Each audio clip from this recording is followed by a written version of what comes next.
But notice in verse 9, it says how to receive salvation. This is tricky here. It says, and being made perfect, he became the source of eternal salvation to all who, what's that word? Obey him. Now, Pastor, I thought Ephesians 2:8-9 says, for by grace you've been saved through faith, and this is not of yourself.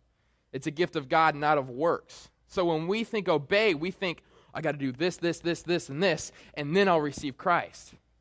You guys, doesn't that kind of bother you? It's like, this is everything I've ever learned, and now it says to obey to receive eternal salvation. This obedience is not work-based obedience, it is trust-based obedience. That's huge here. It's work-based obedience, it's not work-based obedience, it is trust-based obedience.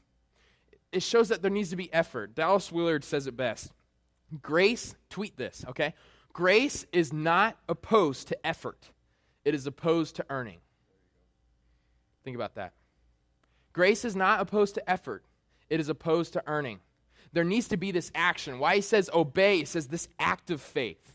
You putting yourself forward. In verses 14 through 16 in chapter 4, we need to approach the throne. You have to put forth effort to approach the throne, right? You have to receive God's grace. You can't just sit here and let it happen. I think we forget. We're like, oh, I don't want to earn it. And so you just sit there and just, well, whatever. And so you just keep living your life. You need to make effort. You need to approach the throne of grace. You need to come to church. You need to be with the family of God. You need to make effort to pray. It's hard to pray, right? Amen? It is very tough. So grace is not opposed to effort. It is opposed to earning.